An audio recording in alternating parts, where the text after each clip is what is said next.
मध्य प्रदेश में बीएसपी ने प्रत्याशी घोषित करने में यूं तो बाजी मार ली है, लेकिन उसके बाद प्रत्याशी घोषित करने का सिलसिला शुरू हो चुका है।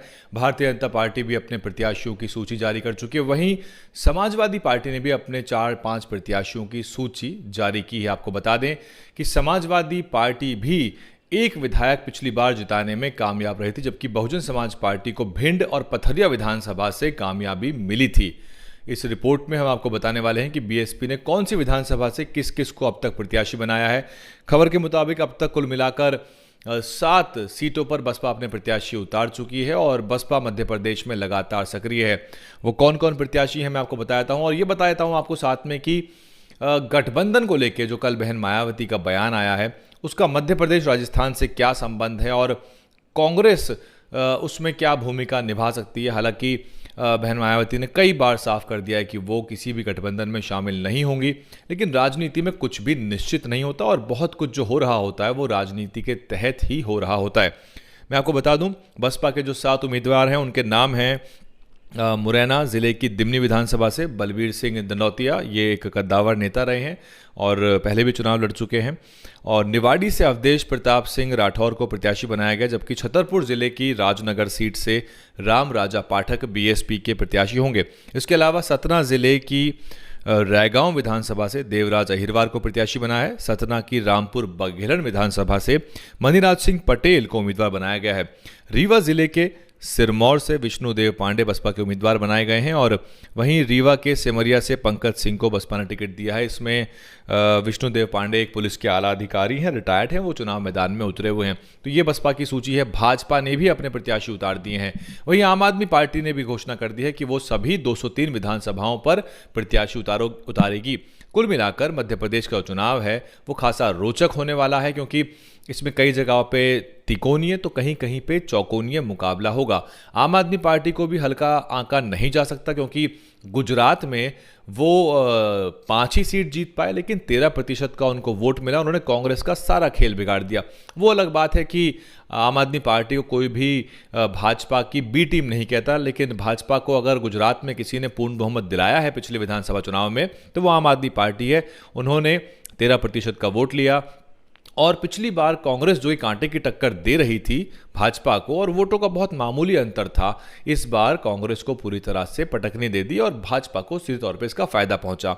बस ये है कि आम आदमी पार्टी इस हमले से बची रहती है। मीडिया ने एक शब्द भी कभी नहीं कहा कि आम आदमी पार्टी भाजपा की बी टीम है। बहरहाल बात मध्य प्रदेश की करें तो बसपा का यहां पुराना इतिहास रहा है। पिछले दिनों से भी बसपा हर अत्याचार उत्पीड़न के मामले में बेहद सक्रिय है, ज्ञापन दे रही है, धरने दे रही है। एक एक मुद्दे के लिए सभी जिलों पे धरने होते हैं, कई बार सभी जिलों पे ज्ञापन दिए जाते हैं राष्ट्रपति के नाम। और बसपा ने हाल ही में जो है भोपाल में एक पैदल मार्च का आयोजन किया। उसके अलावा भी बसपा यहां पे साइकिल मार्च कर चुकी है। आपको मालूम हो, साइकिल यात्रा निकाली थी प्रदेश अध्यक्ष रमाकांत पिप्पल ने, और ये 7 प्रत्याशियों की सूची जो है आपके स्क्रीन पे आपको दिख रही है। हालांकि मैंने रमाकांत पिप्पल का फेसबुक देखा तो उस पर मुझे कहीं मिली नहीं, उन्होंने पोस्ट नहीं की थी ये, पर जारी हुई है। तो ये है कि बसपा का प्रचार तंत्र बहुत मजबूत नहीं है और बहुत ब्यूरोक्रेटिक तरीके से काम कर देते हैं, जैसे कि अफसरशाही काम करती है कि साइन कर दिया और छोड़ दिया, उसको प्रचार हुआ प्रसार हुआ, इस बात की चिंता ज़्यादा होती नहीं है। ना ही इस तरह के मैकेनिज्म या कोई बहुत ज़्यादा साइंटिफिक नॉलेज आईटी टूल्स को लेकर बीएसपी के पास मौजूद है। प्रयास कर रहे हैं लेकिन बड़े ही मंद गति से चीज़ें चल रही हैं। बहरहाल राजनीति के लिहाज से देखा जाए तो यहां बसपा 11 विधायक जिता चुकी है। 11 विधायक। ये वो राज्य है उत्तर प्रदेश के बाहर जहां बसपा ने सांसद जिताए हैं। सतना रीवा का इलाका बसपा गढ़ माना जाता है। ग्वालियर चंबल संभाग में बसपा को हमेशा अच्छा वोट मिलता है और बसपा यहाँ पे दूसरे तीसरे नंबर पे कई सीटों पर रहती है। सवाल यह है कि क्या यहाँ पर बसपा को चुनौती आज़ाद समाज पार्टी की तरफ से मिलेगी।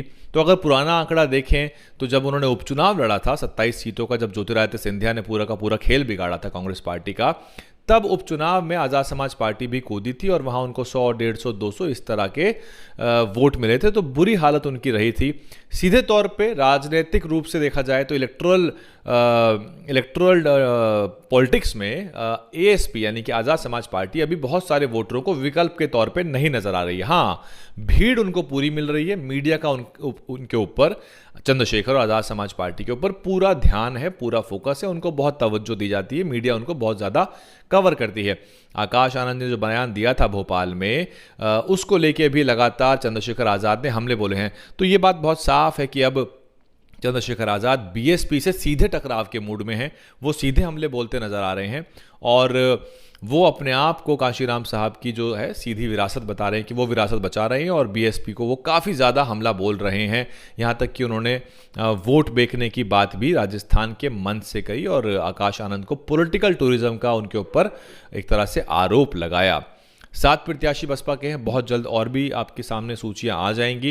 राजस्थान में बसपा की 15 दिनों की यात्रा चल रही है, हो सकता है कि ऐसी ही यात्रा आपको मध्य प्रदेश में भी आने वाले समय में देखने को मिले, क्योंकि नेता कॉमन है। असल में नेता इन तीनों चुनावी राज्यों में कॉमन है, नेता अलग अलग होते, प्रभारी अलग होते, तो हर प्रभारी अपने अपने क्षेत्र में कुछ सेपरेटली, इंडिपेंडेंटली, साइमल्टेनियसली एक साथ कर सकता था, लेकिन एक बार पूरा हमला वहां लग जाता है और उसके बाद फिर मध्य प्रदेश की तरफ रुख करेंगे, फिर छत्तीसगढ़ की तरफ रुख करेंगे। तो ये भी एक पेचीदी स्थिति है जिसमें चुनिंदा नेताओं को बहुत ज़्यादा और उनकी बहुत ताकत लग रही है। इसमें कोई दो राय नहीं है कि उन नेताओं की बहुत ज़्यादा ताकत नहीं लग रही। नेता रात दिन एक करके ट्रैवल कर रहे हैं, गाड़ी, फ्लाइट, ट्रेन, बस, जैसे भी हो पा रहा है वो हर राज्य में जाके अपनी जिम्मेदारियों को निभा रहे हैं।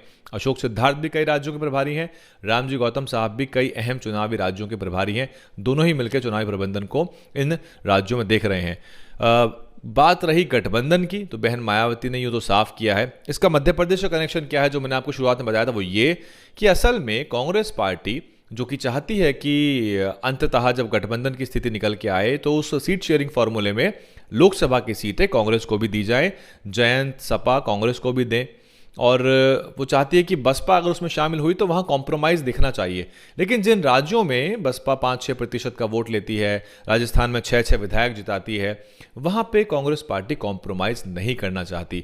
तो बसपा के लिए सीधी सी बात है कि बसपा इन चुनावी राज्यों में अपने मजबूत स्थिति पैदा करना चाहती है, ताकि यदि कांग्रेस का पेच फंसता है किसी भी राज्य में तो वो बार्गेन की पावर में हो। याद रखिए, बहन मायावती ने साफ कर दिया है कि इस बार अगर वो विधायक जीतते हैं तो उनके विधायक सरकार में शामिल होंगे, और जाहिर सी बात है वो एनडीए की बात नहीं कर रही है, वो कांग्रेस पार्टी की सरकार बनती है, उसमें अगर कोई कमी पेशी रह जाती है तो वहाँ पे शामिल होने की बात हो रही है। मध्य प्रदेश से फिलहाल की यही अपडेट है, बाकी तो इसका इतिहास है, छत्तीसगढ़ का भी इतिहास है। जब मध्य प्रदेश का वो हिस्सा था, छत्तीसगढ़ में बसपा कभी बैरंग नहीं लौटी आज तक। सभी विधानसभा चुनावों में बसपा ने अपना खाता खोला, 1-2 विधायक हमेशा जिताए हैं। मध्य प्रदेश में सांसद भी जिताए हैं। बसपा के एक 32 साल के प्रत्याशी ने दो पूर्व मुख्यमंत्रियों को, अर्जुन सिंह और वीरेंद्र सकलेचा को हराया था। सुखलाल कुशवाहा की मैं बात कर रहा हूं। तो ऐसा इतिहास रहा है स्वर्णिम, और उसी के आधार पे बसपा इस बार काम कर रही है। और अत्याचार उत्पीड़न के मुद्दे, जमीनी गतिविधि जिसका बसपा पे आरोप लगता है, बसपा ने बेहिसाब वहां पे जमीनी गतिविधि की है, वो अलग बात है कि टीवी की मीडिया बसपा को ज्यादा नहीं दिखाता। डीएन हिंदी पे इतना ही, और मध्य प्रदेश की अपडेट आपके सामने लाते रहेंगे। आंकड़ों के हिसाब से विधानसभावार कंपैरिजन करेंगे और विधानसभावार आपको प्रत्याशियों की सूची भी देंगे। कंपाइल करना हमने शुरू कर दिया, उसमें टाइम लगेगा, कुछ लोग उस पर काम कर रहे हैं ऑलरेडी। बने रहिए। डीएनएन हिंदी को सब्सक्राइब करने के लिए दबाएं लाल रंग का सब्सक्राइब बटन और घंटी का बटन दबाकर ऑल नोटिफिकेशंस पर क्लिक करें। चैनल को जिंदा रखने के लिए नीले रंग का ज्वाइन बटन दबाकर चैनल को आर्थिक सहयोग करें।